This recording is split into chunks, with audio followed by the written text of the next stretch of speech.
Esta conferencia comenzará a grabarse. Maestro Peck, ¿puede abrir su micrófono y confirmarnos que podemos escucharlo? Adelante, buenas tardes a todos. ¿Qué tal, maestro? Muy buenas tardes, un placer tenerlo aquí. Pues recibimos su CV, pero es realmente impresionante, ¿verdad? Nos gustaría que usted nos comentara, pues, qué es lo más relevante de este evento a nosotros los colegiados del CIMEC, de lo más relevante de su CV y ya presentar el evento. No, pero lo más relevante, bueno, yo soy ingeniero químico, tengo especialidad en procesos petroquímicos, tengo 2 maestrías, 5 libros escritos, estoy en varias aportaciones en varios medios de comunicación, revistas, estoy por sacar otro libro, trabajé en la industria de hidrocarburos en diferentes partes del mundo y bueno, en resumen es eso, ya ustedes lo podrán revisar poco a poco. Mejor entremos en materia. Sí, ¿verdad? Vamos en materia, maestro, sí. Es que mira, nada más Sí, para lo que vamos a tengan enviar una idea. Este es el maestro Ramsés Alejandro Pech Razo. Ahorita lo veremos ahí. Pero miren cuántas hojas tiene su currículum. Ingeniero químico con la Universidad Autónoma del Carmen. Especialidad en procesos petroquímicos con la Universidad Autónoma del Carmen. Maestría en Administración de Empresas Internacionales con el Tecnológico de Monterrey. Maestría en Administración de Empresas Internacionales en la Comunidad Europea con la Universidad Pompeu Fabra de Barcelona. Diplomado en Gerenciamiento en Tecnológico de Monterrey. Diplomado en Modelos Económicos en Economía de Empresas Tecnológico de Monterrey. Diplomado en Modelos de Contratación del Tecnológico de Monterrey también. Y actualmente cursando doctorado en proyectos. Y por las tardes creo que vende gorditas ahí en algún lado, ¿no, ingeniero? No, me toca barrer porque como estamos en confinamiento, tengo que barrer en la tarde porque si no, no me dan desayunar. Exactamente. Le pasamos controles al maestro ahí para que podamos comprobar ahí que sí efectivamente puede él compartirnos algo Claro, de por sus supuesto. presentaciones y El tema de hoy es vamos a pasar. ¿en dónde está el mercado energético? Bienvenido, ingeniero Ramsés Pech, y procedo a pasarle los controles, ¿eh? Okay. Permítame un momentito. Vamos a ver. Va a estar hasta abajo a la R. Aquí está Ramsés Pech.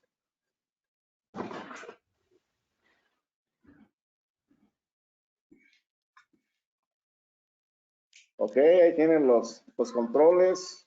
Ingeniero Ramsés. Bueno, Hay que entonces darle clic a la pantallita. Ok, ya Sí, ustedes claro. ya pueden ver ahorita. Ahí se Ya, ve, maestro, ya la lo pantalla. vemos. Ok, entonces aquí me voy a poner y déjenme acomodo porque aquí me sale. Ok, déjenme ver porque se me puso la pantalla.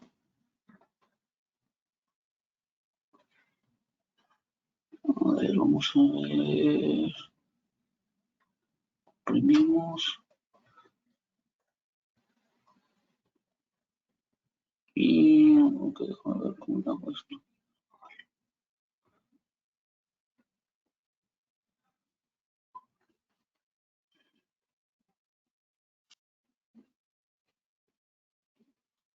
Ok, entonces déjenme comprimo esto. Ya está, ya se comprimió, es lo que quería. Ya ven la pantalla, ¿verdad? Correcto, sí, se ve muy bien. Ok, bueno. Cada quien le puede dar el tamaño que quiera a su pantalla. Acuérdense, ahí están los controles, cada quien en su pantalla. La pueden aumentar o reducir. Y ya depende de ustedes cómo la quieran ver. Adelante, Bueno, ingeniero. yo lo que vamos a platicar es cómo existe hoy el nuevo mercado eléctrico y cómo no estamos viendo el negocio de la electricidad en México. Nada más les comento este dato, fíjense, hicimos una evaluación por lo que sucedió con lo del gas natural y resulta ser que solo Texas contra México, hicimos una comparación. Resulta ser que en México hay 126 millones de personas. En Texas hay 30 millones de personas. Las líneas de transmisión que tiene Texas es alrededor de 74,000 kilómetros y las de México, de acuerdo a datos de Prodecen que salieron el mes pasado, 109,000 kilómetros. El promedio que tienen de megawatt por hora en Texas es alrededor de 40,000 y en México está entre 38 y 40,000 más o menos megawatt por hora. El pico más alto que están esperando en Texas es de 71,000 megawatts y en México 48 más o menos es lo que se está esperando, el pico más alto en México. La capacidad instalada en Texas es de 86,000 megawatts y en México, de acuerdo a datos de Prodecen, está más o menos al mismo orden. Allá tienen más de 700 plantas y aquí tenemos 500. ¿Qué es lo que quiero dar con este preámbulo? Que en México nos falta invertir mucho todavía en infraestructura y entender cuál es el negocio de la electricidad. Sabemos que, como está en el slide que están viendo en la pantalla, que la Comisión Federal de Electricidad nace en el año de 1937 y se encargaba de la generación, transmisión y distribución, 3 compañías que estaban en su momento, en donde habíamos casi 18.3 millones de mexicanos.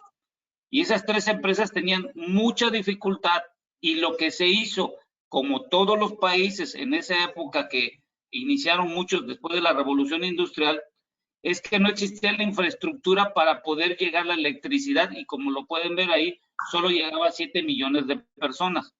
Esto significa que el Estado tuvo que hacer por medio de los presupuestos las inversiones necesarias para tener una infraestructura. En México continuamos con este plan desde 1937 hasta el año 2014, que es donde sale la reforma energética, que es lo que se esperaba es que la infraestructura, que en su momento dado no se pueda hacer la inversión por parte de la inversión pública, pudiera hacerlo en este caso un privado. ¿Qué es lo que sucede con todo esto que les estoy platicando? Que hay una confusión en México y eso es algo que nos va a llevar con muchos problemas y atrasos en cuanto a la concepción de la energía. Todo el mundo andamos confundiendo que la electricidad es energía y es el primer error que estamos teniendo aquí en México. La electricidad no es energía, la electricidad es un portador de la energía que fue tomada de la naturaleza y fue transformada por medio de tecnología en portadores de esta energía que se toma de la naturaleza. Entonces, para quedar bien claros, el concepto de energía debe de partir desde la energía primaria y esta se encuentra en la naturaleza, es decir, toda la materia prima que se toma de la naturaleza como el crudo, el gas, la parte radiación, el aire, los minerales y el agua específicamente en los ríos, todo esto se llama energía primaria. Esta energía primaria, una vez que ya se le aplica la tecnología que fue inventada por el ser humano para poder convertir en transportadores a la primaria, y si lo que se llama conversión, esto es lo que se llama energía secundaria. Esta energía secundaria, básicamente, hay 2 tipos que son de alto consumo en el mundo, que es la electricidad y lo que se conoce como los combustibles que se utiliza para el transporte. La industria de hidrocarburos produce 2 materias muy importantes. La primera es el crudo. El total de la demanda que se tiene en el mundo, que es de más de 100 millones de barriles diarios, el 80% de esa demanda se mete a las refinerías y se convierte en combustibles. Y esos combustibles se llaman energías secundarias porque son portadores. La otra materia prima que se produce es el gas natural, el seco. Ya sabemos muchos de nosotros que tiene que tenerse esa propiedad porque si no va a dañar a las turbinas. Preguntémosles hoy en día a cuando mandan el gas natural supuestamente por el ducto de Mayacán, que no tiene nitrógeno y todos sabemos que tiene nitrógeno. Entonces, las dos materias muy importantes que hay en el mundo hoy en día es el crudo y el gas natural que proviene de la industria de hidrocarburos. Y ambos productos sirven para generar electricidad, donde sale un derivado que es el combustóleo, el diésel, y el otro que es el gas natural. La diferencia del gas natural, el diésel y el combustóleo es la cantidad de dióxido de carbono equivalente que se sale y resulta por cada megawatt. Quiero dejarles esto bien claro. En México, de acuerdo a lo que sacó Prodeceni, lo que está en la ley, es que se considera energía limpia a todo aquello que produzca menos de 100 kilogramos de dióxido de carbono por cada megawatt producido. Eso es una energía limpia. Lo que sucede que confundimos es que agarramos las energías renovables como la eólica y la solar, que son parte de las energías limpias porque emiten cero contaminantes. Y la gran diferencia que existe entre una generación que no utiliza combustibles y que no manda dióxido de carbono, ahí está el diferencial del costo. Dicho lo anterior, hay que entender cómo se calcula el balance de la energía. Y, por ejemplo, estos son datos del año 2011, en donde el aire, si se dan cuenta, solo se tomaba 5.93 pentajoules, que es el nivel que se mide de la energía en su momento dado. Al 2018, fíjense cuánto estábamos tomando de la materia prima del aire, 47.12, es decir, que esto del aire se estaba tomando de la naturaleza y principalmente era utilizado para la generación de electricidad. La parte nuclear de 106 se incrementó a 156 y la parte solar, si pueden ustedes observar, déjenme, voy a poner aquí el pointer, de 5.8 subió a 23.98. Quiere decir que hemos tenido un incremento de toma de energía primaria de todas estas que estamos aquí, un mayor porcentaje en la solar y en la parte del aire. El carbón se ha reducido, en la parte de biomasa solo se ha incrementado un poco y el petróleo se ha disminuido, sobre todo la utilización del diésel y el combustóleo.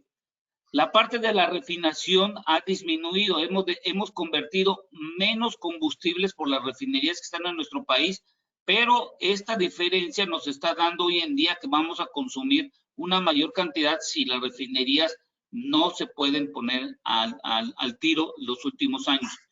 Pero la electricidad, si se dan cuenta, miren, supuestamente hemos disminuido la conversión de la generación de la electricidad en nuestro país. Esto nos está dando como consecuencia que la utilización de la energía ha disminuido en la parte, mantenida en la parte residencial, en la parte comercial ha incrementado y donde hay una mayor cantidad de la utilización de esta energía que proviene de esta sección de la secundaria es en la parte industrial y en el transporte. Estos dos nos están generando un gran conflicto porque la industria, uno, necesita electricidad. Ya lo vimos hoy en día con el problema que tuvimos con el gas natural. Y esto, en el transporte, tenemos una calidad de combustibles que nos están haciendo tener un mayor consumo porque los combustibles no son los adecuados de acuerdo a lo que tenemos y debemos de quemar en cada uno de los motores de combustión. Después de haber tomado la energía primaria, haberla convertido, saber dónde la utilizamos, de todo esto total de energía que tomamos aquí, de estos 7.654 pentajoules, solo estamos utilizando el 30%. De todo esto, solo estamos utilizando el 30%. Y en la diferencia se está enviando a la atmósfera por medio de calor. Y ese calor, junto con el dióxido de carbono, está produciendo lo que conocemos hoy en día el cambio climático. El secreto no está en cómo generas o cómo transformas la energía primaria. El secreto está en cómo utilizas la energía primaria, la conviertes y quiénes la están utilizando en forma eficiente y que no manden en forma de calor a la atmósfera como está aquí en la parte no utilizada. Si tienen alguna duda me van preguntando. La energía limpia, lo que les decía a ustedes, aquí está, mayores de 100 kilogramos de dióxido de carbono ya no se considera energía limpia. El gas natural no es una energía limpia, produce 356 kilogramos de dióxido de carbono por cada megawatt producido. Eso no es una energía limpia. Aquí están todas las energías limpias que son consideradas dentro de la ley de transición energética y la parte de Semarnat. Esta presentación se la voy a hacer llegar a ustedes. Entonces, ¿qué es lo que estamos hoy discutiendo? Y lo que la Suprema Corte dictaminó hace unos días y lo que se acaba de aprobar en esta semana. A ver, el mercado que teníamos nosotros, que conocíamos, que muchos de nosotros nos teníamos que contratar, era por medio de licitaciones con la Comisión Federal de Electricidad. Eso dejó de ser en su momento dado con la reforma energética. Lo segundo es que la Comisión Federal de Electricidad está bajo la ley mercantil y debe ser garante dentro de un mercado en la parte de generación y de suministros. Y asimismo, la Comisión Federal de Electricidad se ha convertido en un commodity en la venta de materias primas como el gas natural. Es decir, se ha convertido en un trader en donde le puede vender a empresas privadas gas natural y también le puede vender a la industria. Ese negocio le ha dado a la Comisión Federal de Electricidad ganancias adicionales que no tenía contempladas. ¿Qué es lo que dijo la Suprema Corte? A ver, de acuerdo al artículo 26, 27 y 25 de la Constitución, que se hicieron los cambios en el año 2014, dictamina que el nuevo mercado, la Comisión Federal de Electricidad no es garante, ni es responsable, ni tiene la facultad de hacer cualquier plan en nuestro país. La única que puede hacerlo en este caso es la Secretaría de Energía, y esto tiene que hacerlo junto con el SENACE para sacar lo que nosotros conocemos como lo del PRODECEN. Y el SENACE rectificó la Suprema Corte que el SENACE es el encargado de la distribución, control y manejo de la electricidad a través de todos los circuitos y sistemas que tenemos, y lo único que está facultado la Comisión Federal de Electricidad hoy en día es para poder tener la garantía de la operación, transmisión y distribución. Y eso se lo dio la facultad dada a través de la Secretaría de Energía, que se lo da la Nación, y la Secretaría le dio esta facultad. Concluyendo en este caso, entonces la Comisión Federal de Electricidad tiene que competir en mercados de generación y de suministros. ¿Qué es lo que está hoy en boga con esta ley que se está emitiendo? Es simplemente dejar en claro que la Comisión Federal de Electricidad se dio cuenta que el negocio del suministro a la parte doméstica ya no le resulta ser un negocio. ¿Por qué?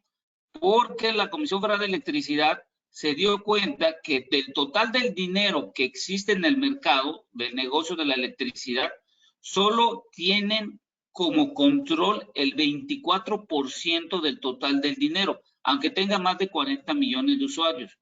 El problema que tiene la comisión es que se dio cuenta que contratos privados que hacen bilaterales le están dando una mayor cantidad de clientes que pagan más por el volumen de consumo de la electricidad.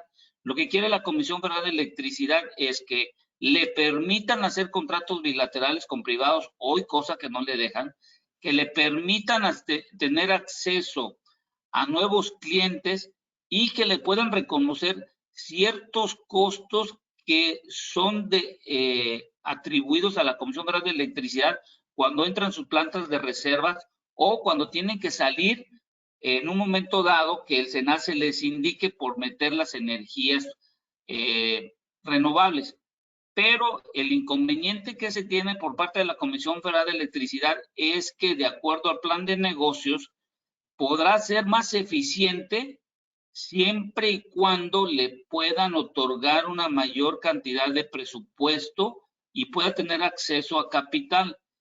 Les doy este dato. De acuerdo a datos del PRODECEM, fíjense, las líneas de transmisión del 2018 al 2020 solo se ampliaron alrededor de no más de 1,000 kilómetros. Eso significa que nuestra red eléctrica todavía no tiene la infraestructura necesaria.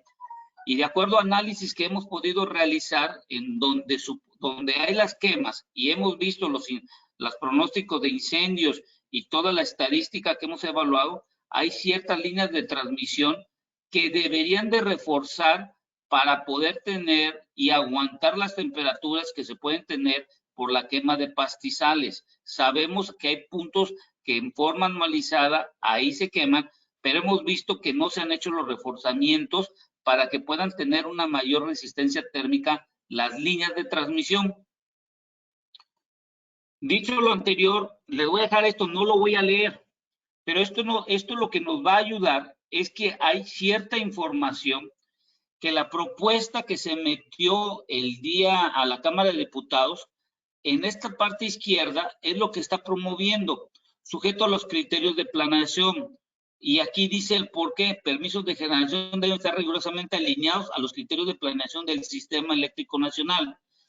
Pero cuando yo evalúo todo esto que estaban en la propuesta, que estaba dando por parte del Ejecutivo y mandó al Legislativo, hay que tomar en cuenta todos estos datos.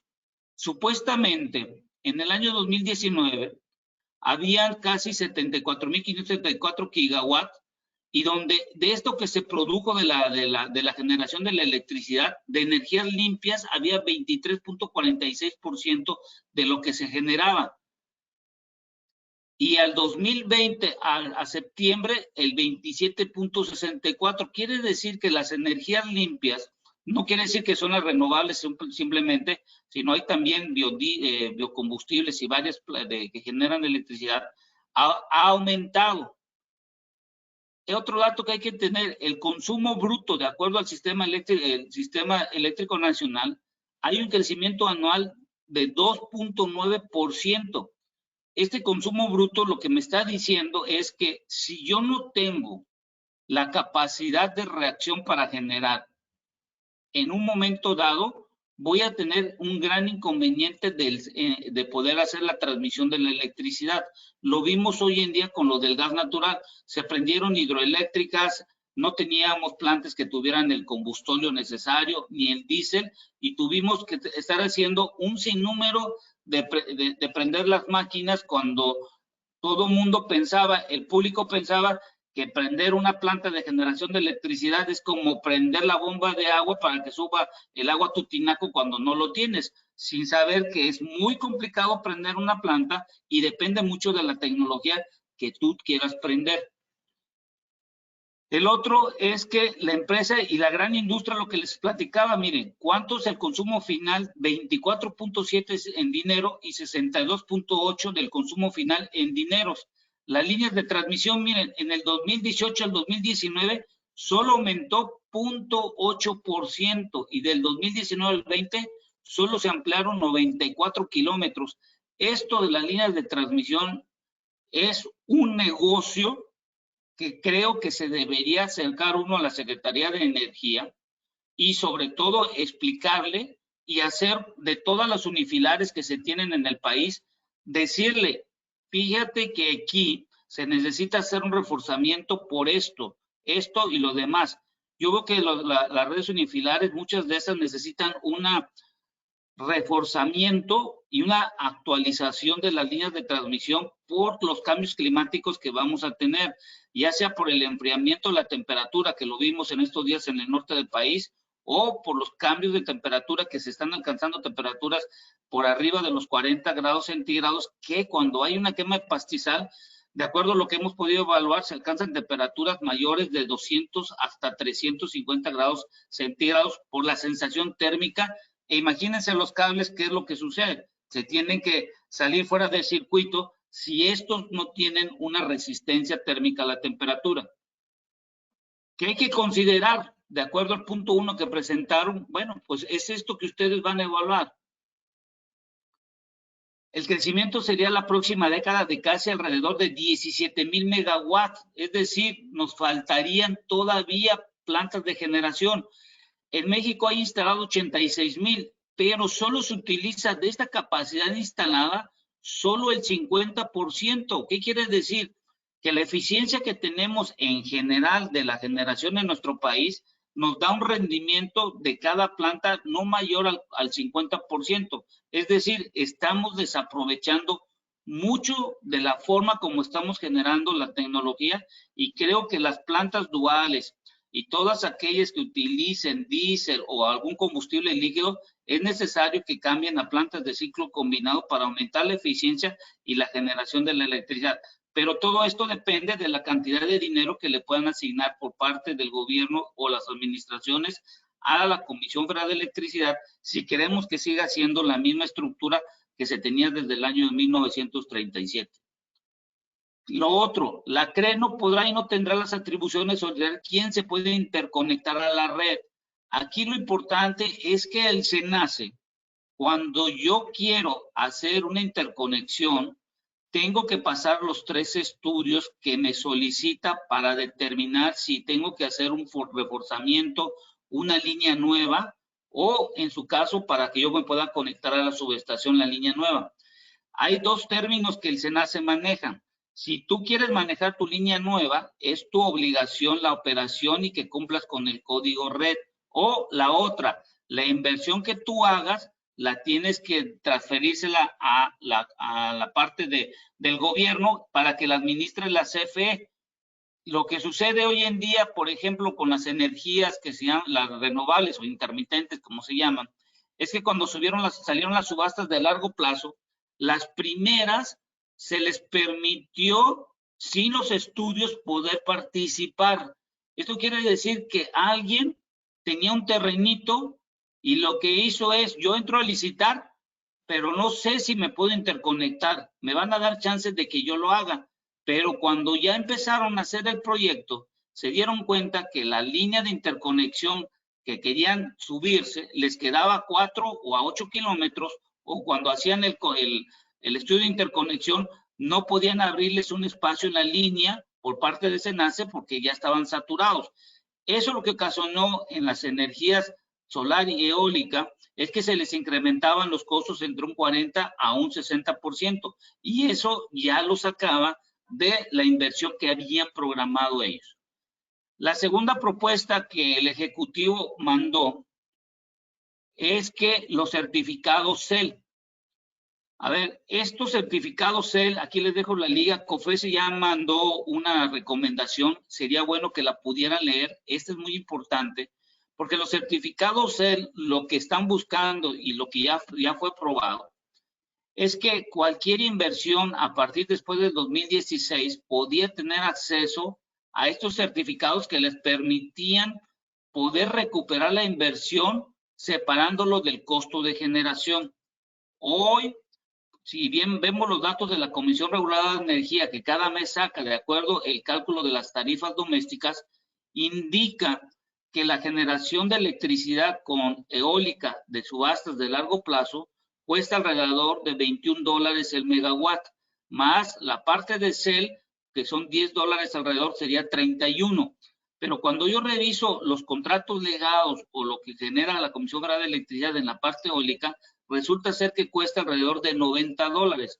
Es decir, que existe una alta ineficiencia en el costo de la generación por parte de la Comisión Federal de Electricidad de alrededor del 300% si yo comparo la misma tecnología eólica de CFE con un privado. Esto de los bonos CEL, lo que ya se aprobó, y eso va a entrar en disputa en la parte legal, y como ya existen precedentes, pues esperemos que no vaya a haber una procedencia de esto. Lo que indica es que quieren poner las hidroeléctricas para que sean consideradas dentro de los bonos CEL, siendo cuando más algunas hidroeléctricas ya tienen más de 50 y 60 años, que comparado con una nueva inversión que va a ser de 20 años, va a perder una desventaja y va a tener un menor valor. Y eso, lo que se observa es que se puede tener una desinversión en este sentido. Y hablando de la desinversión, les doy este dato. En el año 2018 habían alrededor de 5.558 millones de dólares en inversión extranjera directa, y al cierre del 2020 solo hubieron 980. Hubo una caída de más del 70% de inversión extranjera directa en la parte de el mercado de electricidad. La pregunta que nos tenemos que hacer todos es, si ese dinero ya no entró, ¿quién lo debería de poner? Y ese dinero lo debería de estar dando la inversión pública. Pero al no tener el dinero suficiente dentro del presupuesto y no se tiene contemplado este diferencial, es por eso que estamos teniendo atrasos en las líneas de transmisión y en las conversiones de las plantas de generación de electricidad de la Comisión Federal. Si la Comisión Federal en los próximos años no alcanza a tener el dinero suficiente, va a colapsar nuestro sistema de generación en los próximos 4 a 5 años si no hace la conversión rápida la Comisión Federal de Electricidad.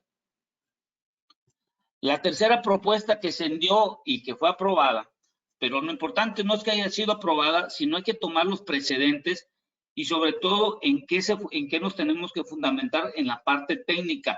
Y en la parte técnica lo que tenemos que ver es que si se recurren a las subastas, esto lo que se tiene que buscar y está fundamentado técnicamente es que tenemos que tener energías de generación baratas para que nosotros podamos en un momento dado que las administraciones futuras ya no puedan dar el subsidio que nos dan en los recibos de las tarifas domésticas, en dado caso que se elimine. También a la Comisión Federal de Electricidad se le puede eliminar el subsidio que recibe de ingresos por la mala generación que tienen de la electricidad, porque hemos de recordar que cada año la Comisión Reguladora de Energía junto con la CFE evalúan cuál es el costo que valdría generar cada megawatt por parte de la comisión y el diferencial que no le reconoce la CRE, ese diferencial la Secretaría de Hacienda y Crédito Público se lo ingresa de nuevo a la CFE para que no pueda tener pérdidas. Si la Comisión Federal de Electricidad tuviera las pérdidas, que si no tuviera ese incentivo de subsidio, estaría en pérdidas y sería un gran problema. Hoy, el día de hoy, la Comisión Federal de Electricidad ya mandó su primer balance de estado de resultados a la SEC, no necesariamente estar en la bolsa de valores, pero al ser una empresa productiva del Estado, eso ayuda a darle una mayor certidumbre y lo que estamos notando que no está teniendo un buen balance financiero. La cuarta propuesta es que quieren obligar a la CRE a revocar permisos. La CRE no está facultada para revocar los permisos. Es parte de dar los permisos de generación y debe de cumplir cualquier individuo que quiera hacer su generación de electricidad o estar dentro del mercado eléctrico mayorista, cumplir con las leyes. Lo que yo les quiero hacer la siguiente pregunta, y es lo que yo he comentado con muchos, es empresas extranjeras que vienen a nuestro país y que cotizan en la bolsa de valores, cualquiera que cometa un acto de corrupción, si son descubiertos, tendrán sanciones muy fuertes por parte de la bolsa. Si es, por ejemplo, cotizan en Nueva York, la FCPA da muchas sanciones en cualquier acto de corrupción. Por ejemplo, hemos visto la empresa de Vitol, hemos visto muchas empresas como, por ejemplo, que han tenido problemas como Vitol, pero, por ejemplo, empresas como Valero o otro tipo que han invertido en nuestro país han tenido los suficientes intereses, como, por ejemplo, Valero acaba de invertir en Veracruz en centros de almacenamiento. En la parte de generación de electricidad se ha parado esta inversión, como les he comentado. Lo otro son los contratos de PIEs. Este es un gran problema y un gran dilema que se tiene. Entonces, ahorita lo que tenemos que hacer todos nosotros es que la Comisión Federal de Electricidad, como está dentro de un mercado, lo único que está haciendo y lo que no estoy yo de acuerdo, y eso sí estoy técnicamente y no estoy de acuerdo, es que no puedes usar al Poder Ejecutivo ni al Legislativo para decirle que tu mercado está siendo afectado y te están robando el mercado por privados. Un privado no puede ir con un diputado o un senador y decirle, cámbiame la ley porque está afectándome a mi mercado. Eso es lo que en las instancias como las calificadoras están viendo hoy en día, y por eso muchas noticias que estamos observando es que tienden a comentar que la Comisión Federal de Electricidad va a tener un gran problema porque está diciendo lo que le afecta sin haber sentado o hacerlo en forma técnica el precedente, sino nos estamos yendo por otro rumbo. Y ya vimos que la Suprema Corte acaba de dictaminar que la Comisión Federal de Electricidad no puede ni es garante del mercado, es parte del mercado. El SENACE es quien debe de controlar el suministro y el manejo de la electricidad, y la Secretaría de Energía es la que está facultada para hacer los planes.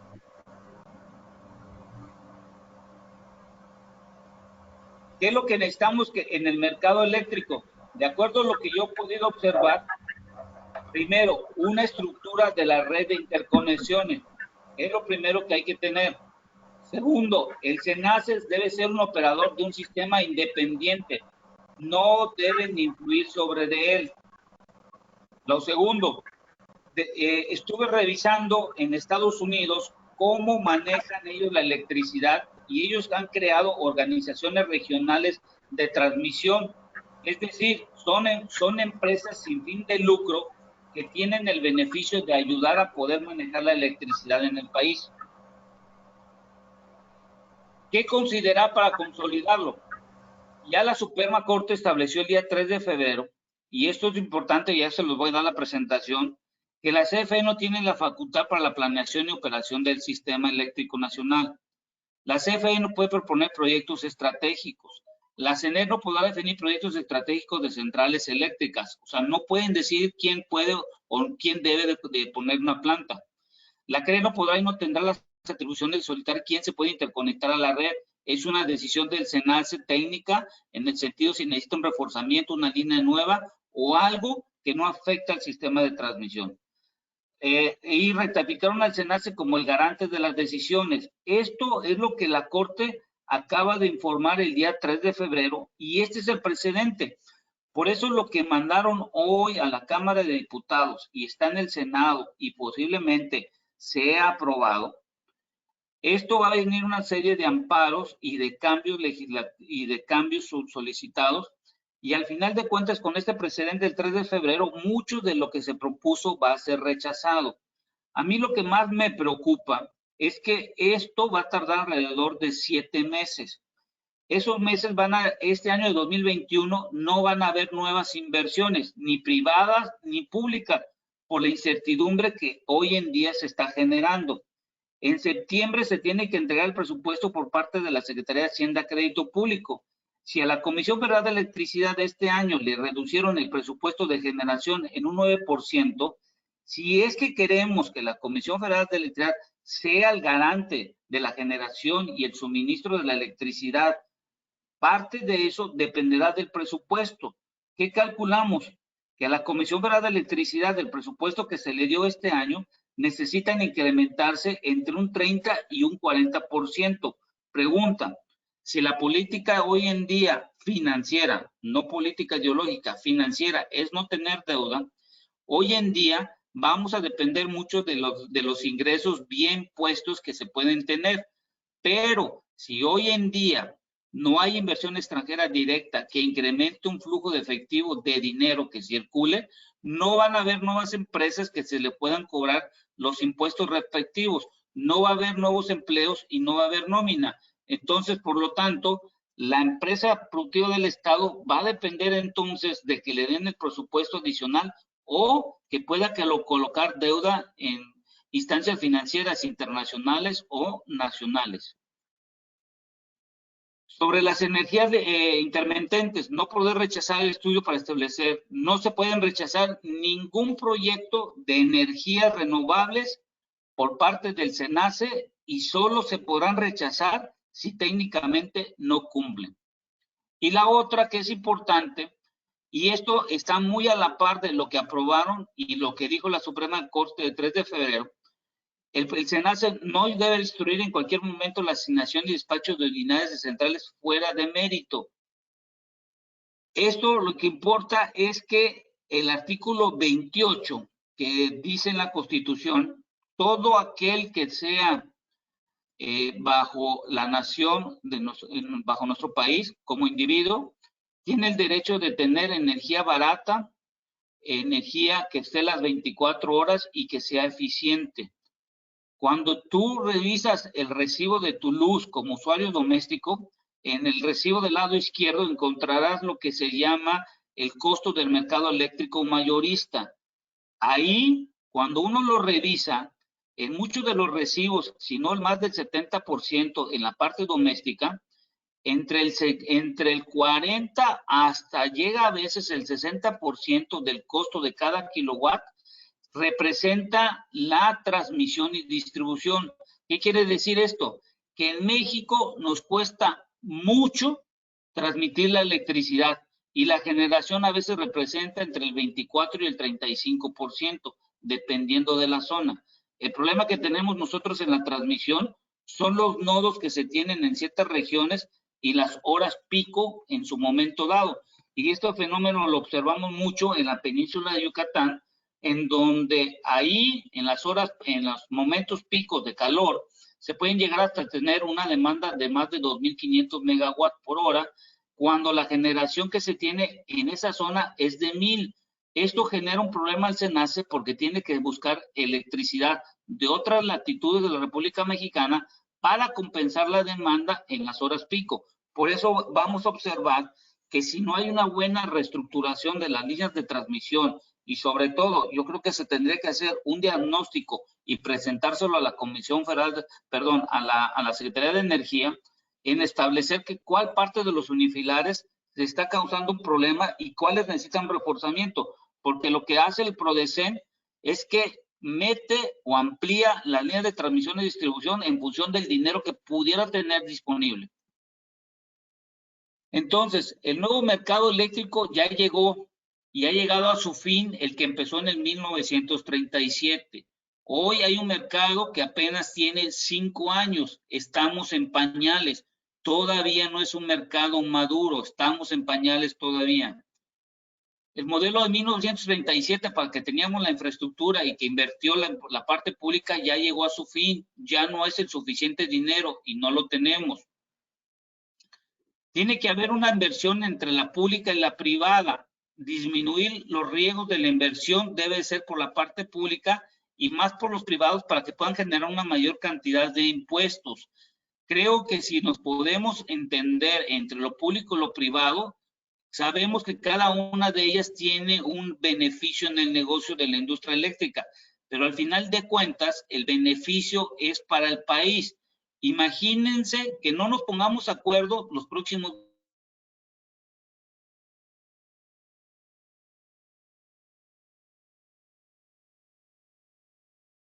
se está necesitando una mayor cantidad de electricidad. En la parte del sector de los hogares, estamos viendo que los hogares, como estamos confinados en la pandemia, estamos teniendo un mayor consumo. El comercio, aunque hoy en día está contraído por lo de la pandemia, posiblemente si ya salgamos dentro de 2 años de la pandemia, se va a necesitar una mayor cantidad de electricidad. Y ahora vamos a tener una cuarta variable que va a ser el consumo de la electricidad por medio de los carros eléctricos. ¿Y esto por qué? Porque en Estados Unidos, John Biden va a apostar en menos de 4 años a convertir gran parte del lote de carros que usan combustible fósil a ser cambiados para tener en el año 2030 una mayor cantidad de carros circulando en Estados Unidos eléctricos. ¿Cuál va a ser la diferencia con nosotros? Que nosotros tenemos que migrar al mismo tiempo, porque si no, nada más nos vamos a quedar con la manufactura que hacemos aquí en México de carros de combustible fósil, y eso lo que va a originar es que nunca vamos a tener acceso a carros eléctricos por el alto costo que causaría maquilarlos en Estados Unidos y traerlos importados aquí. Eso nos causaría que el poder adquisitivo que tenemos no nos daría para poder comprar un carro eléctrico. Hoy la Corte también ya nos dijo que el rol de la COFESE, CENER y el SENACE ya está establecido. Y hay que enfatizar que la SFE no puede, no tiene y no debe ser parte de lo anterior de lo que es la planeación, sino es parte de el mercado y debe de competir siempre y cuando cuente con los recursos financieros para realizarlo. Si no lo cuenta, creo que debemos de empezar a ver la Comisión Federal de Electricidad cómo le vamos a hacer, porque si no puede hacer su conversión de la generación de sus plantas hoy duales, la electricidad nos va a costar más si es que llegase a pasarlo del despacho, en donde primero están las hidroeléctricas, luego la luz de la Comisión Federal de Electricidad, que dependerá mucho cómo la generan, después vienen las renovables y al último la del gas natural. Es así como se quiere hacer el despacho en este momento. Les quiero nomás mostrar, no sé si pueden ver lo siguiente. Maestro, ¿podemos atender las preguntas? Sí, adelante. Pregunta maestro Luis Martínez, ¿qué va a pasar con los que estaban por contratar energía con un suministrador calificado?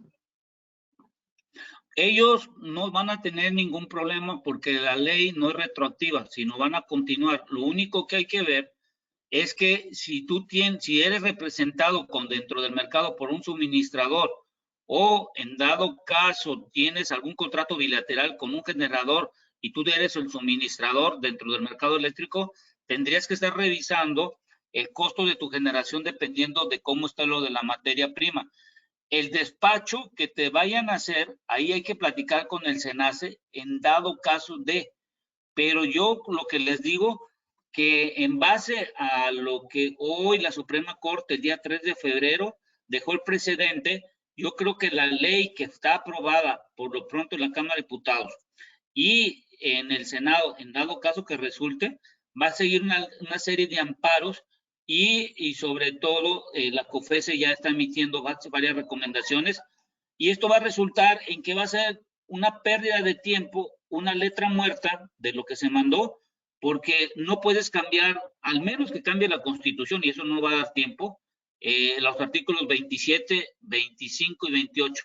Entonces, todos los que tengan un contrato hoy en día no creo que tengan ningún problema, nada más que hay que estar pendientes sobre los amparos y cuáles son las reducciones que va a tener la Suprema ante esta ley que puede ser emitida en los próximos días por el Senado y después al Diario Oficial de la Federación.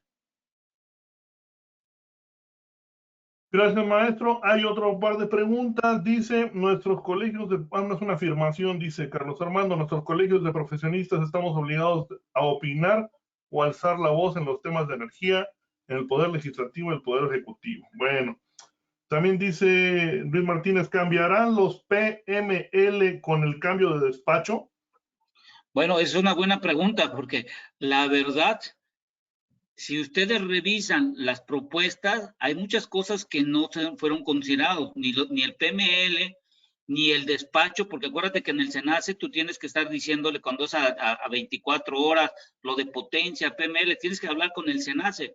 Aquí lo que le están quitando en esta propuesta es que le quitas la garante del SENACE para poder tener un mejor despacho y tener energía que esté fluyendo.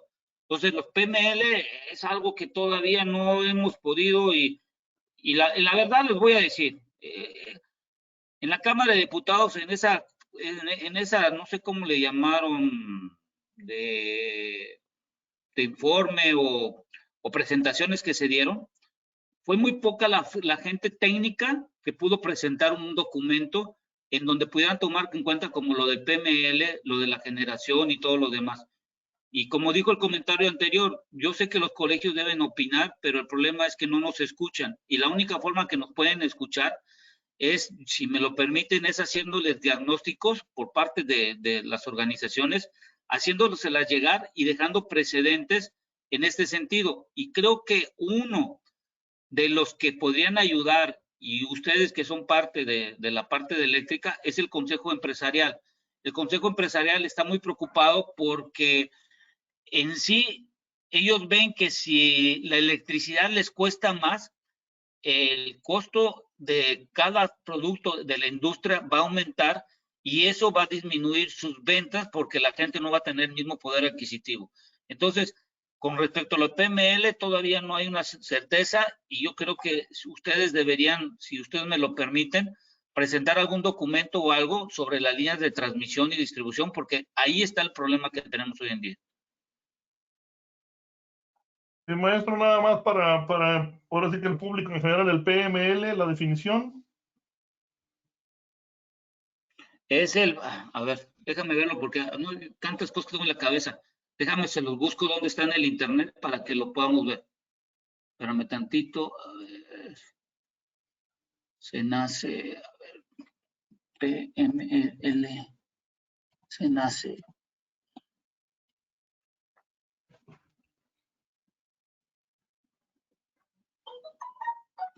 PML, se nace. Los precios marginales locales. Aquí lo van a ver ustedes. El precio marginal, ¿no? Hay otra Sí. pregunta. De aprobarse esta reforma a la ley de infraestructura eléctrica, ¿está en riesgo el TEMEC? Sí. El TEMEC, acuérdense que en el año 2026, miren, aquí pueden bajar los datos del PML, el MDA, el MTR, aquí va la información. Yo me meto aquí en esta data y aquí están los precios marginales locales, diarios, mensuales. Aquí hay mucha estadística del SENACE. Y, por ejemplo, también te puedes meter a ver los nodos, cuántos están los nodos. Y hay muchas aplicaciones en donde te ayuda. A mí me sirve mucho para calcular cuando tengo que evaluar el costo de la generación en un nodo para ver cuánto sale la congestión. Hay veces que he visto congestiones hasta más de 2,000 pesos el megawatt. El Tratado de Libre Comercio sí va a estar afectado porque dice que se tienen que cuidar las inversiones. Entonces, a cualquier inversión de Canadá y Estados Unidos que se vean afectadas en nuestro país, cuando salga la revisión en el año 2026, cualquiera de los dos países puede cancelar el Tratado de Libre Comercio y esto nos originaría que tendríamos ya no la oportunidad de tener tecnología de Estados Unidos o Canadá, sino estaríamos aislados. Entonces, el problema del TEMEC no es simplemente haberlo firmado, sino es que nos da acceso a cierta tecnología. Ahora que Estados Unidos está cambiando, y eso es muy importante porque ya encontró que el nuevo negocio es la limpieza de la parte ambiental y generar maquinaria de energías limpias, como puede ser la eólica y la solar, porque eso el día, ¿qué día fue? Hoy es viernes, el día martes, en la reunión que tuvieron el presidente el de Canadá y el de Estados Unidos, en una reunión bilateral que no invitaron a México, ahí dicen que se van a juntar ambos países para hacerle la competencia a China. Y acto seguido, en un párrafo siguiente, dicen sobre todo en el cambio climático y la reducción de emisiones de dióxido de carbono a cero en el 2050, y eso está ligado sobre todo a la generación de electricidad con menos contaminantes. Recuérdense que China es uno de los potenciales que venden paneles y los carros eléctricos, muchos que llegan a Estados Unidos provienen de Europa. Por eso estamos viendo un cambio sustancial de Estados Unidos. Entonces, regresando a la pregunta, ¿el TEMEC sí está en riesgo? Sí, si no nos ponemos de acuerdo en permitir que la inversión privada pueda estar donde la Comisión Federal de Electricidad no tenga el suficiente dinero o la infraestructura necesaria para hacerlo en un corto plazo.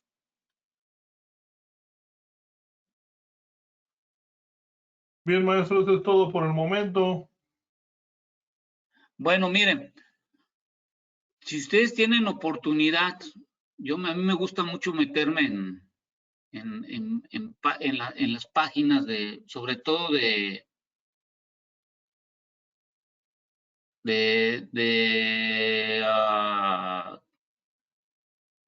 Estados Unidos. Y hay no sé si han podido entrar en esta. Pueden entrar aquí que se llama, esta aplicación, miren, se llama Optrem. ¿Sí la ven en la pantalla, ¿verdad?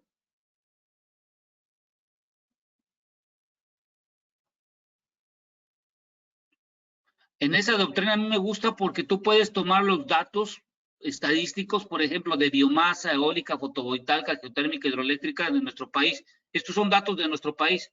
Y aquí te van diciendo, mira, la generación horaria máxima.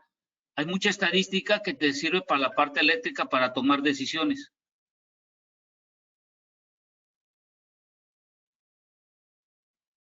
Entonces, por ejemplo, aquí te metes tú en generación.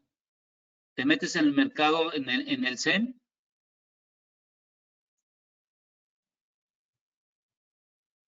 Y aquí me está dando todos los datos del sistema eléctrico nacional. Y por ejemplo, el precio. me meto en el CEN, y aquí están el precio en el MDA, el MTRE, y en el sistema de interconexión también me los da. Me da las zonas de carga, miren.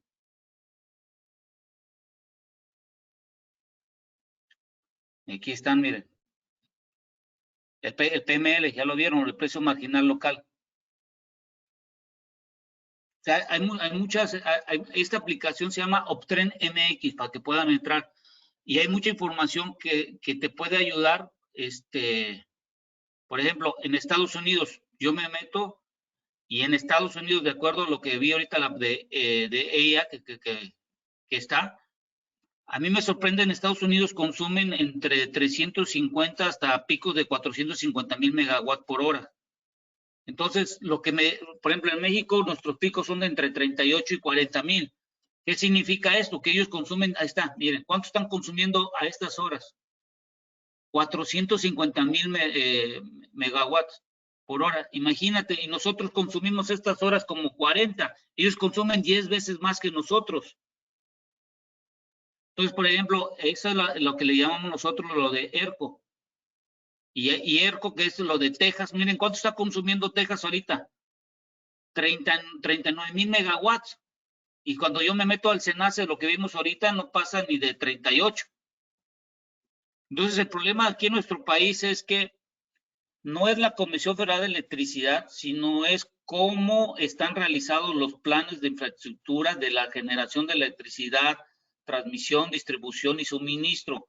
Han sido planes sexenales y no planes de largo plazo. Por ejemplo, en Estados Unidos yo he estado revisando cómo crearon el mercado y ellos empezaron desde el año 1991 y les tardó hasta la fecha, llevan 9, casi ya van para 30 años que todavía no se consolida su mercado, porque por ejemplo, la parte de Texas está muy poco interconectada. Y por ejemplo, cuando yo comparo con Canadá, Canadá tiene 45 puntos de interconexión de electricidad. Canadá le vende mucha electricidad a Estados Unidos y México solo tenemos 10 puntos de interconexión y es una relación 1-1. Entonces, ¿qué es lo que quiero decirles a ustedes? Que el mercado de electricidad está nuevo, solo hay que ponernos de acuerdo, hay que mandar propuestas, diagnósticos, para que técnicamente entendamos la administración actual y las futuras, que si no hay una organización entre la inversión pública privada y esto con el fin de que pongamos en una infraestructura de largo plazo, yo les aseguro que en el año 2040 no solo vamos a importar como hoy en día importamos gasolina, diésel, gas natural, GLP, dentro de poco, en menos de 10 años, si no nos ponemos las pilas, vamos a estar importando mucha electricidad de Estados Unidos. Y eso es un gran problema para todos nosotros porque no se va a desarrollar la industria. Yo lo que les propondría a ustedes como organismo, y veo que en el inicio hablaba mucho de transmisión, de sistemas de medición y un montón de cosas que hoy en día falta hacer un diagnóstico de los unifilares. Yo cada año veo que actualizan los unifilares de nuestra red eléctrica, pero no dicen en el diagnóstico realmente cuánto y dónde se debe de invertir. Dice el PRODECEN, pero el PRODECEN nomás planea de acuerdo al dinero que es posible que tengan, pero de ahí en fuera nos falta bastante. Yo no quiero abarcar mucho, pero espero que haya servido un poquito la plática esta.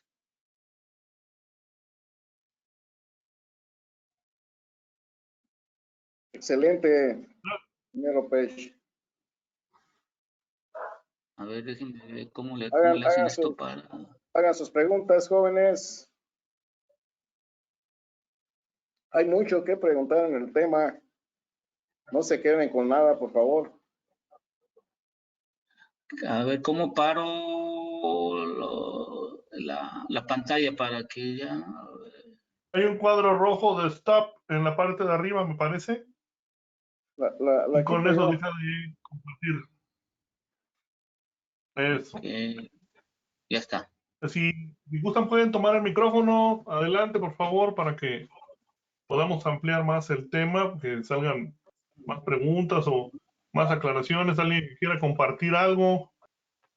O si no, como en la escuela, no. ya entendieron todos y ya pasaron el examen entonces. A ver, adelante Paulino. Ok, buenas tardes, un favorzote.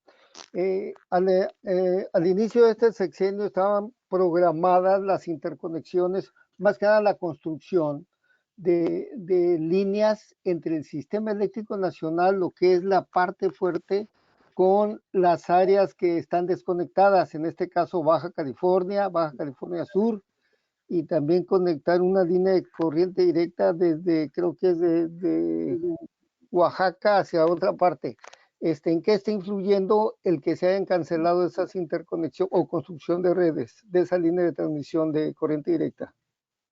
Bueno, el problema, por ejemplo, ahorita que estuve revisando lo del Prodecen, ya ve que en la península hay una línea 440 y se tiene que hacer un reforzamiento por la congestión que se tiene por ahí. En la de Oaxaca, ¿se acuerda que se canceló la licitación y esa línea de transmisión hubiera ayudado bastante para poder tener fluida la electricidad, sobre todo lo de la Ventosa? Y el sistema de interconexión independiente de las Baja Californias, eso está causando mucho problema porque ahora quieren poner una planta a base de, si no me equivocar, de combustóleo en La Paz, o si no me equivoco, ahí lo querían colocar.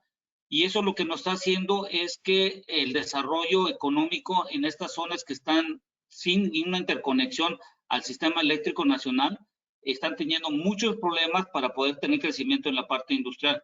Y si me lo permiten, yo creo que lo que nos hace falta aquí en este país es invertir en líneas de transmisión. Si los datos que yo les comentaba, de acuerdo al Prodecen, solo se han aumentado no más de 1,000 kilómetros en 2 años, pues yo creo que 1,000 kilómetros no nos sirve ni para el arranque. Hay otra pregunta, maestro, dice Horacio, ¿cómo le hicieron para modificar los PML en el último año? No, pues eso tendremos que revisarlo en el historial, pero hay tantos cambios que se realizan que hay que estar pendientes de todo eso, pero la verdad, a mí me cuesta mucho trabajo a veces darle seguimiento mucho al mercado eléctrico, cambia mucho. Hay otras preguntas que luego llegan a nuestros grupos de WhatsApp, no llegan aquí directamente a la plataforma, y uno de ellos es que cómo está el mercado del gas natural en relación a cuánto consumimos, cuánto compramos, que si hay gas, que si no hay gas. ¿Cómo está ese mito? A ver, el gas natural. A ver, nosotros en el año 2010 producíamos más de 5,000 millones de pies cúbicos y importábamos 1 millón, consumíamos alrededor de 6. En el año 2010 se decide que el gas natural no es negocio y, como les platiqué al inicio, en la industria de hidrocarburos son 2 materias primas que tenemos, el crudo y el gas natural. Y lo que decidimos es que el crudo fuera primordial porque nos causaba más ingresos por las divisas de la exportación que se tenían por cada barril que mandábamos fuera de nuestro país. Las refinerías andaban casi al 85% de su eficiencia. El gas natural, a partir del año 2010, como se declara que no es un negocio, se deja de invertir. Y de esa desinversión se pone a manifiesto en el año 2015, cuando la Secretaría de Hacienda y Crédito Público quita 100,000 millones de pesos a Pemex y por lo tanto deja de invertir en el gas. En el año 2016 se hace el cruce en donde la importación aumenta y cae la producción de nuestro país.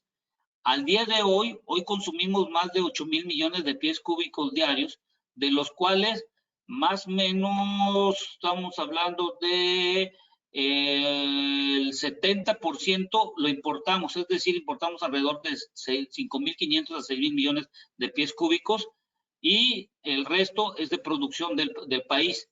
Cabe aclarar, lo que produce Pemex, casi el 98% lo utiliza para sus procesos en petroquímicas o en refinerías.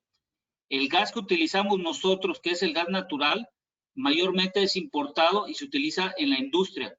Lo que hay que aclarar es lo siguiente. En la industria de hidrocarburos hay 2 tipos de gas. El gas húmedo que sale en las cuencas del sureste, las que están en el sur de Veracruz, Tabasco y en aguas someras. Ese gas húmedo hay que meterlo en un proceso que cuesta para poder limpiarlo, el gas de los líquidos, y ese gas líquido se puede utilizar en la generación de la electricidad. Ese gas húmedo que se produce por las zonas del sureste no es muy amigable con las turbinas. Donde está el gas que nosotros necesitamos, que se llama el gas seco, está en la cuenca de Burgos. La cuenca de Burgos en el año 2009 producía alrededor de 1.600 millones de pies cúbicos diarios y hoy en día está produciendo menos de 600.000. La infraestructura que está hoy en día para mover ese gas seco solo se está utilizando el 30%. Si nosotros invirtiéramos en la cuenca de Burgos, ¿se acuerdan del dinero que dijo la Comisión Federal de Electricidad que perdió en 4 días por el tipo del gas que pasó de 2.8 a 180? Esos 20.000 millones de pesos, si lo utilizáramos en la cuenca de Burgos, esta pérdida, en menos de un año podríamos bajar el 50% de lo que estamos importando de gas. Y ese gas se utilizaría principalmente para generar electricidad. Cosa que el problema es que en México no tenemos esa visión de largo plazo. Y hoy en día el gas natural, de no ser un negocio, hoy se convierte en un problema porque es estratégico para el país, porque el 60% de lo que generamos de electricidad es con gas natural, el 40% lo hace la CFE y el 20% lo hacen los privados. Entonces, en esta historia que les acabo de comentar, el gas natural es estratégico hoy en nuestro país y el problema es que somos codependientes ahora de Estados Unidos. Y nada más para dejarles un dato muy importante. El gas natural seco que se mueve por las tuberías es un mercado regional, es decir, la interconexión que hay entre dos países, Estados Unidos y México. En el año 2030, los barcos, gran parte va a ser barcos que van a llevar lo que llamamos gas natural licuado.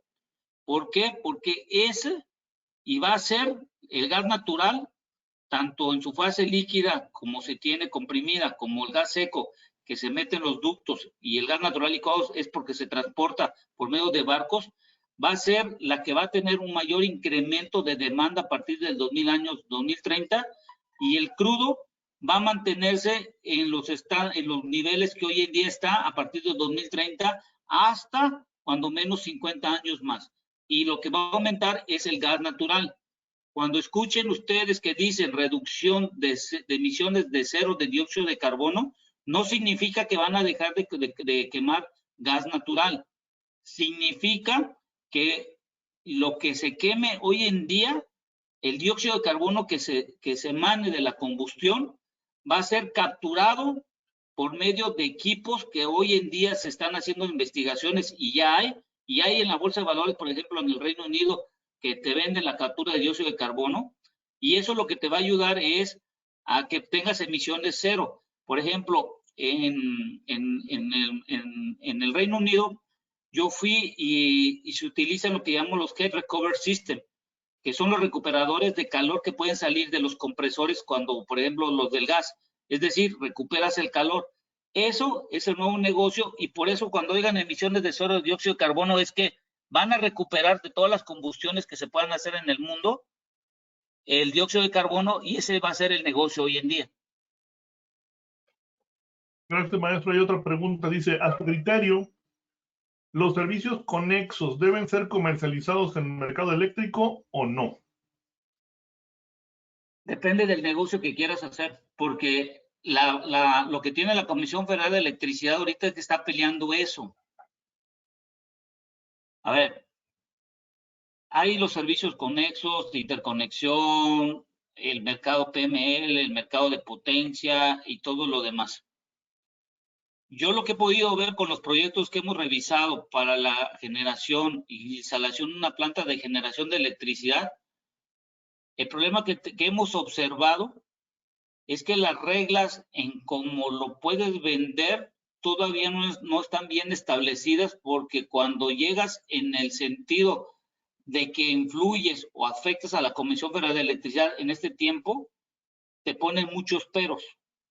Por ejemplo, estamos haciendo un proyecto en Campeche y lo que nos dimos cuenta es que en Campeche y en la zona de la península no podemos poner muchas plantas de eólica o solar porque el despacho no es el adecuado y porque la demanda es muy alta y la generación es muy baja.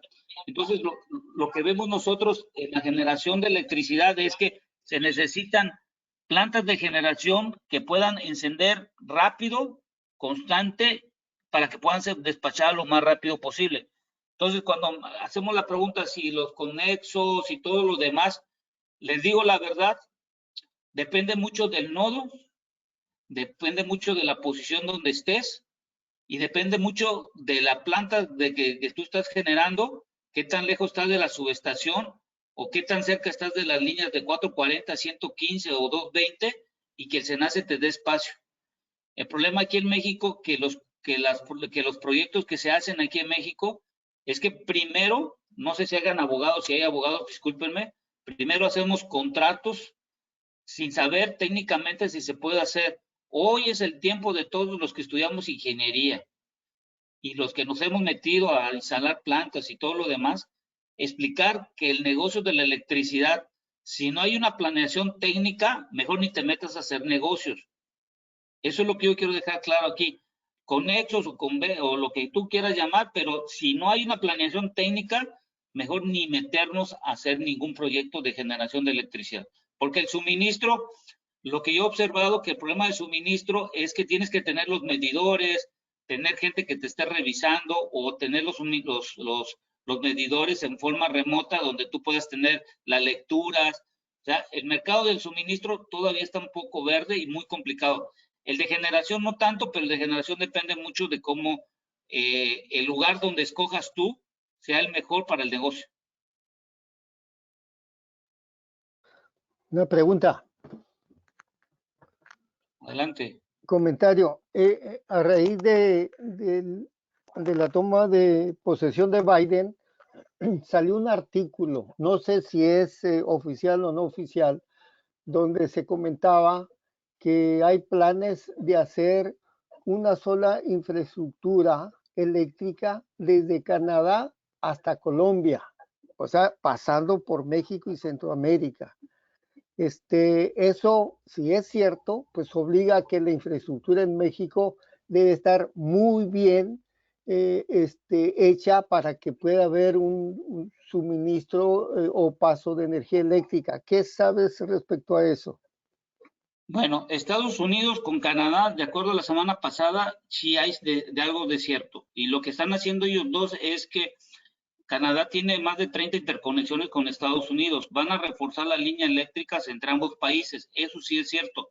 Ahora, las interconexiones que hay con México, que son no más de 10, todavía no creo que podamos mandar electricidad a Centroamérica, porque también estaba lo del ducto que se quería hacer de acuerdo a lo que del ducto que viene del Golfo de México y que baja a Tuxpan, y de Tuxpan ya se está terminando para que pueda llegar hasta el de Mayacán, y de ahí se quería hacer de León a Vicario o de Jaltitán, bajar el ducto que se tiene para mandarlo hasta Centroamérica.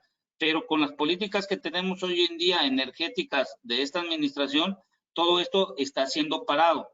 Entonces, imagínate que Estados Unidos o Canadá manden un volumen de electricidad para Centroamérica y que la capacidad de líneas de transmisión choque con lo que tenemos en un momento dado, de alguna falla como la que tuvimos en Tamaulipas, ¿se acuerdan? Del 28 de diciembre, por lo de los pastizales que hubo la quema, y al mismo tiempo el algoritmo del SENACE falló. Bueno, es por eso lo que yo les digo a ustedes, que ustedes como organización, y muchos de ustedes saben más que yo, tienen más campo en la parte eléctrica, yo creo que sería bueno revisar y darle una propuesta a la Secretaría de Energía, qué es lo que se necesita hacer, porque independientemente de lo del PRODECEN, pues nomás es un plan de acuerdo al dinero, pero si podemos entre todos presentarle un proyecto a la CENER, creo que nos ayudaría bastante y dejar que, ahora sí, que los privados puedan también hacer la inversión. Y resulta ser que la Constitución sí permite que privados inviertan a las líneas de transmisión y distribución,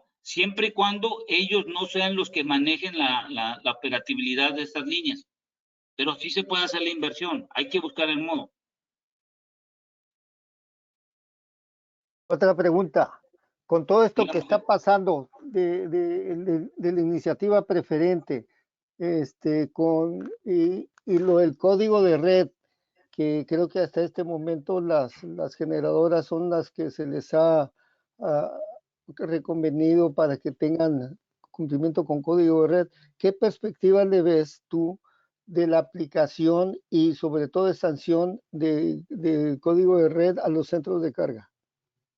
Bueno, eso del código de red es muy importante porque la verdad, ya ve que nos dijeron como el cuento del lobo. Pon tu código de red, pon tus sistemas, total tu evaluación y todo el relajo. El código de red hasta el momento que yo sepa, no han habido sanciones o no he observado o no he sabido yo si hay sanciones. Ahorita con lo del código de red es importante con esta parte de preferencial y todo lo demás, es que altera el mercado y crea una alta incertidumbre porque ya nadie va a saber si en dado caso entraran las plantas de la Comisión Federal de Electricidad, de acuerdo a la preferente que están mandando, ¿qué pasaría si alguna planta que meten a las 2 horas falla? ¿Cómo lo aplican a la CFE código red? Porque tienes que tener una calidad de eficiencia de la electricidad continua. ¿Cómo va a aplicar? O sea, quieren cambiar todo a favor de la Comisión Federal de Electricidad, pero afecta al mercado, y el mercado no es la comisión ni los privados. El mercado es el consumo que tiene cada uno de los usuarios. Y si los usuarios, el código de red surgió para que tuviéramos una confiabilidad, imagínate lo que estamos haciendo hoy en día, que una planta de la Comisión Federal de Electricidad en su momento dado falle o no genere la cantidad de electricidad que se necesita en el sistema. O sea, ¿qué vamos a hacer? La verdad, yo tengo más dudas que soluciones con estas propuestas que nos hacen a veces. Un último comentario nomás respecto al código de red. El código de red pues implica el compromiso de cada uno de los participantes del sistema eléctrico nacional, y me da la impresión de que no se han aplicado sanciones porque sería tanto como darse un balazo en el pie para CFE. Esa es la impresión que me da. No, esa es la impresión que tengo y es correcta su impresión, porque imagínense la CFE, ustedes y todos sabemos cómo están las eficiencias de las plantas. Si hicieran un código de red tal cual, no sé cuánto estaría pagando la CFE.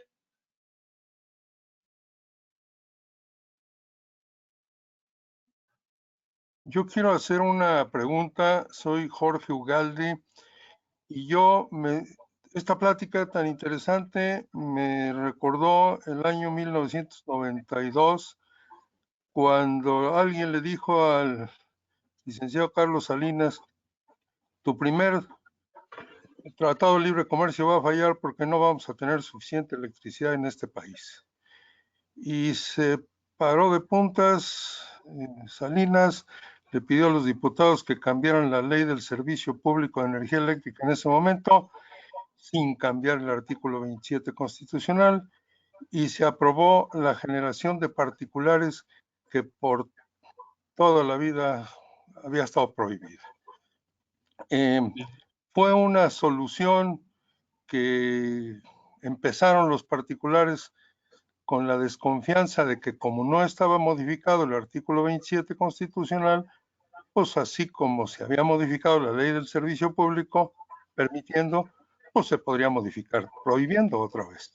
Sin embargo, empezaron a llegar los generadores privados.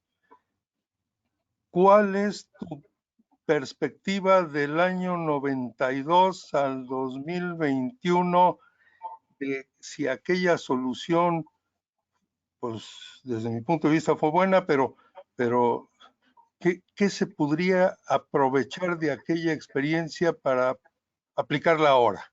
Perdón, gracias.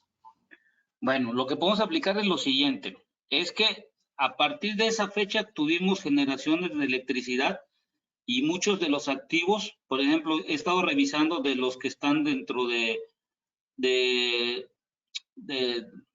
los contratos que se tuvieron en ese momento, del 2000 al 2010, he estado revisando las plantas y muchas de ellas ya están pagadas sus activos. Lo que yo puedo decir es que hoy lo que nos falta es sentarnos y revisar todas las tecnologías que tenemos disponibles y ir pensando de aquí a 20 años, de todas las que están disponibles, cuál es la que más se va a utilizar y cuál es la que tenemos de materias primas que no vamos a tener en un momento dado dentro de los 20 años.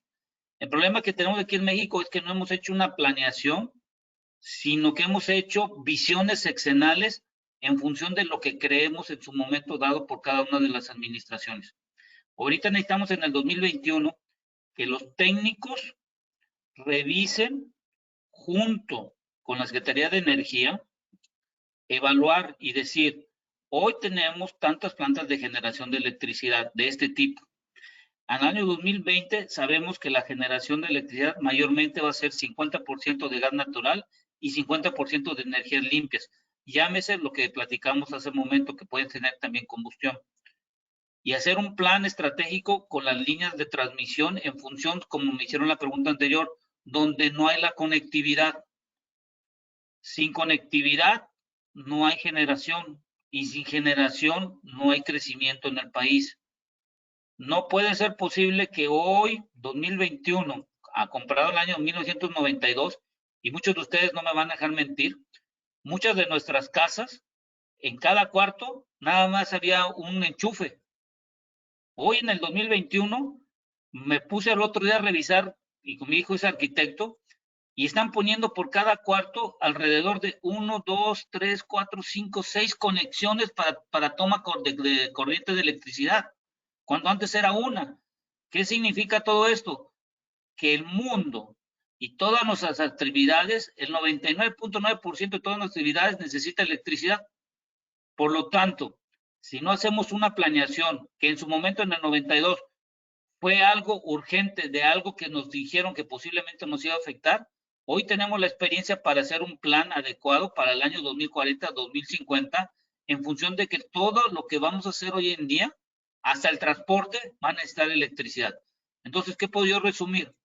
Que del 92 fue algo urgente, que planeamos y tuvimos una evolución de lo que necesitamos en infraestructura conforme a lo que íbamos necesitando. Pero hoy día ya sabemos lo que nos hace falta, lo único que hay que ponernos de acuerdo, quién pone el dinero y qué es lo que tenemos que tener de largo plazo, que tengamos acceso a las tecnologías. Hoy el que me diga que no puede tener acceso a las tecnologías o no quiere, ese es un problema. Pero el dinero, si no tienes dinero, no tienes acceso a tecnologías. Y si no tienes tecnologías, no tienes la infraestructura. Y si no tienes la infraestructura, no tienes desarrollo económico. Si no tienes desarrollo económico, no tienes crecimiento económico como nación. Y si no tienes crecimiento económico como nación, vas a estar a expensas de que los otros países te vendan o te acepten. Y hay que dejar algo bien claro. Cuando dice que importamos productos o servicios, le estás diciendo al mundo, no tengo esto en mi país porque no tengo el dinero. No hay quien lo produzca o no hay industria o nadie se interesó en sacarlo.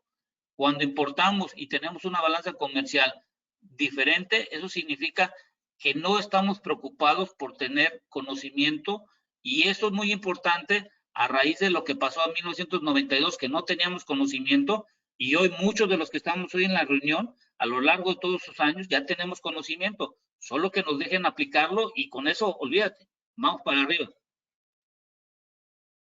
Gracias. ¿Puedo tomar la palabra? ¿Sí me escuchan? Sí, adelante. Adelante, maestro. Gracias. Felicidades, maestro Ramsés. Muy interesante toda la información. Quisiera compartir algunos puntos de vista sobre lo que es esta situación. Primero que nada, el parque que se tiene para generar electricidad en México son generadores que van en 1907, en 1917, trabajan con una eficiencia muy baja que ya lo había comentado usted. Esa es una cosa que necesitamos actualizar el parque. La otra, algo que tenemos también, los gastos operativos muy altos, las pérdidas técnicas y pérdidas no técnicas. Cuando nos quieran cobrar el subsidio que supuestamente es la gubernamental, primero hay que quitar las pérdidas técnicas y las pérdidas no técnicas. Entran como pérdidas no técnicas lo que se regaló acá en Tabasco, por ejemplo. Y algo, Sí, es eso. algo de que que pasó aquí para lo que es este cambio de la reforma energética fue necesidades a nivel internacional de cada uno de tareas que nos para modificar nuestra matriz energética y combatir lo que es el cambio climático. Nos estamos olvidando también de la ley de transición energética. Entonces, es una situación aquí que están trabajando, queriendo solucionar esto los políticos, y esto es un trabajo de técnicos. Ese es mi comentario, no sé si maestro esté de acuerdo conmigo. Sí, y fíjense, métanse el día 29 de diciembre. Lástima que luego se los paso. Ahí hay una tabla en donde dicen cuánto dióxido de carbono se comprometió México a emitir, y en 10 años, en la parte eléctrica, no hay una reducción tan sustancial como se puede haber. Entonces, el cambio climático, por favor, al que no lo crea, es como las personas que, me disculpen, las que no creen en el COVID, pero el cambio climático ya es un hecho. Y el hecho ya lo vimos hoy en día, que la infraestructura que tenía Texas cuando se construyó era en una temperatura muy diferente, y lo que me llama mucho la atención es que cómo es posible que en febrero tengas una helada cuando estás a 30 días de que vas a cambiar a la estación de primavera. Ahora sí el dicho dice enero loco, febrero loco, marzo otro poco. Entonces la pregunta hoy en día es, ¿cuánto de la infraestructura que está en nuestro país puede resistir cambios de temperatura? Y vuelvo y repito, en las líneas de transmisión no está bien evaluado la temperatura térmica que pueden resistir las líneas. Si hay una quema, sabemos que pueden haber más de 200 grados centígrados, y eso, si no es una línea que esté reforzada en función de la parte térmica, sabemos que eso automáticamente sale fuera del circuito. Entonces, vuelvo y repito, la parte política y la parte de leyes ya están establecidas en la reforma energética, ya están, ya no nos peleamos en eso. Ahora hay que ver cómo hacia adelante crear un plan de infraestructura real, técnico, y decirle, si no tienes el dinero, permite que otros lo hagan, y ponerle fecha de caducidad al no hacerlo. Cuando le pones fecha de caducidad en algo técnico que no lo hiciste, eso se va a convertir en urgente y te va a costar hasta 2, hasta 3 veces más si lo hubieras hecho en el momento correcto. Y creo que eso es una parte fundamental, y si me lo permiten todos nosotros que somos técnicos, eso hoy en día tendría que ser nuestra responsabilidad y pujar, porque por muchos años no nos han hecho caso, pero ahora, ante las circunstancias, espero que ya nos hagan caso. Muchas gracias, maestro. De nada.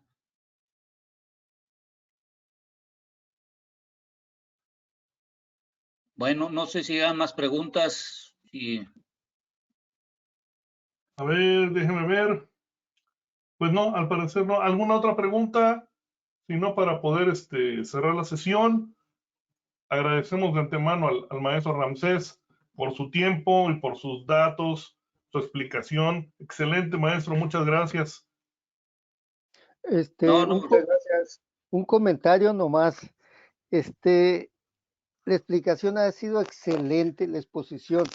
Yo creo que aquí debemos tomar los conocimientos que el ingeniero Ramsés nos está dando para hacer una propuesta FECIME bien fundamentada, como lo está haciendo en este momento el maestro Ramsés. Y si quieres, yo los puedo revisar su propuesta, que lo hagan para darle la forma, y yo me comprometo y les echo la mano, porque yo puedo mandarlo al Senado o a la Cámara de Diputados o a la Secretaría de Energía o al SENACE, pero lo que les quiero dar a entender, si voy yo como Ramsés Pérez, aunque me conozca mucho mundo, pero no tiene el mismo peso que si va a una organización como la de ustedes. Eso es lo que le quiero dar el mensaje. Una organización como ustedes tiene más peso porque son técnicos, comparado con un individuo que vaya solo. Ustedes son un grupo de conocimiento que, si sumamos todos los que estamos aquí, damos más de 1000 años. Entonces, esos 1000 años de conocimiento, muy complicado que alguien los pueda tener. Ok, pues muchas gracias, ingeniero Ramsés. Aquí tenemos al ingeniero Jorge Higinio García Valladares, que ahorita nos va a dirigir unas palabras y a lo mejor comenta algo sobre esta propuesta del ingeniero Paulino Ornelas de Mexicali y de usted. Entonces, yo creo que cerramos esta presentación en este momento y le damos la palabra al ingeniero Jorge Higinio García Valladares, que por ahí debes de estar, ¿verdad, Jorge? Tienes mute, ingeniero, tienes el mute. Está cerrado su micrófono, ingeniero. Ya. Muchas gracias, muy buenas noches. Muy interesante la plática, ingeniero, de verdad. Vamos a tomarle la palabra a la propuesta de Paulino y agradeciendo la bondad del ingeniero de revisar nuestra propuesta para hacerla llegar al Senado. De verdad, hemos estado trabajando mucho en eso. Estábamos buscando precisamente cabildearla entre nosotros para que sea una propuesta concreta, técnica, que tenga peso, que no pudiera ser debatida, o sea, que los argumentos de los cuales expusiéramos fueran contundentes y todo por el bien de la ingeniería y de nuestra República Mexicana que tanta falta le hace la ingeniería en estos momentos. Quiero también aprovechar para felicitar al ingeniero Salvador por esta labor que ha hecho a lo largo de 2 años en el colegio. Muchas felicidades, Salvador. Se ha notado la mano en el colegio, ha crecido mucho. Eres el gran ganador de todo el canal FECIME, el colegio de Quintana Roo. El colegio de Querétaro. El colegio de Querétaro es el que más ha contribuido con videos para el canal. Actualmente tenemos 17,000 horas de reproducción. Ustedes saben, son un canal nuevo. El 24 de abril vamos a cumplir 1 año. Tenemos ya más de 2,800 participantes en nuestro canal. Ya tenemos audiencia de fuera de México, gente de Venezuela, de Perú, de Panamá, de Nicaragua, de mucha gente de Bolivia. Y bueno, vamos dejando en alto la ingeniería mexicana, pero nada de esto hubiera sido posible sin la labor del CIME Querétaro. A lo largo de este tiempo he notado y hemos visto una gran calidad, un aumento en la calidad de los webinars que han presentado. De verdad quiero felicitarlos a todos. También quiero combinarlos a que no decaigamos, a que el ánimo siga adelante. Todavía nos falta mucho por recorrer. El país nos necesita. Es justo en este momento cuando la ingeniería mexicana necesita salir a relucir. Yo los combino a que participemos activamente en los colegios. No hay nadie que no pueda aportar nada, ni nadie que pueda aprender algo. Muchas gracias. Buenas noches a todos. Gracias, ingeniero. Le agradezco su gentileza de habernos brindado este tiempo. Muy amable, ingeniero Ramsés. No, ustedes. ¿Tú vives en Quintana Roo? Muchas gracias, Jorge. Casi, soy yucateco. Solo iba a Quintana Roo cuando estaba joven. No, perdón, todavía siguen grabando. Hoy, la verdad. Mis abuelos son de Citlalché, Campeche. Ya, córtenle. Córtenle, chao.